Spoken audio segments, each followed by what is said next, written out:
ఇవాళ Bharat south Africa మధ్య రెండో వన్డే జరగనుంది. రాయ్పూర్ వేదికగా షహీద్ వీర్ నారాయణ్ సింగ్ అంతర్జాతీయ స్టేడియంలో మ్యాచ్ జరగనుంది. 3 వన్డేల సిరీస్లో భాగంగా తొలి వన్డేలో టీమిండియా గెలిచి సిరీస్లో 1-0 ఆధిక్యంలో నిలిచింది.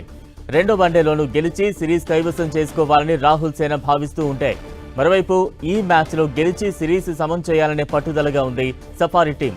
తొలి వన్డే ఇచ్చిన విజయంతో భారత జట్టు ఈ మ్యాచ్లో హాట్ ఫేవరెట్గా బరిలోకి దిగుతోంది.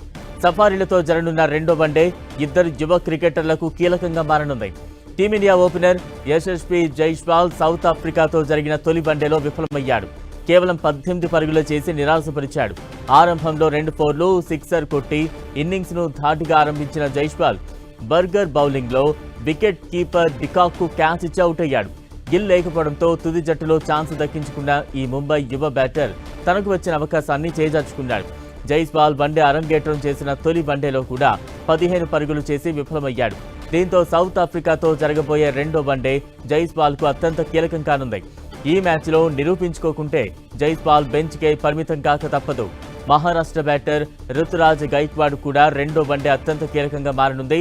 రాక వచ్చిన అవకాశాన్ని గైక్వాడ్ ఉపయోగించుకోలేకపోయాడు. సౌత్ ఆఫ్రికాతో జరిగిన తొలి వన్డేలో 4th ప్లేస్లో బ్యాటింగ్కు దిగి కేవలం 8 పరుగులు చేసి అవుట్ అయ్యాడు. బ్రెవీస్ పట్టిన స్టన్నింగ్ క్యాచ్తో గైక్వాడ్కు నిరాశ తప్పలేదు. 2 ఏళ్ల తర్వాత భారత జట్టులో అవకాశం వచ్చినా గైక్వాడ్ విఫలమయ్యాడు. మ్యాచ్ విన్నర్ను పంత్ని సైతం పక్కన పెట్టి గైక్వాడ్కు అవకాశం ఇచ్చినా నిరాశపరిచాడు. సౌత్ ఆఫ్రికాతో జరగబోయే రెండో వన్డేలో ఆడకపోతే గైక్వాడ్ టీమిండియాలో చోటు దక్కడం కష్టమే.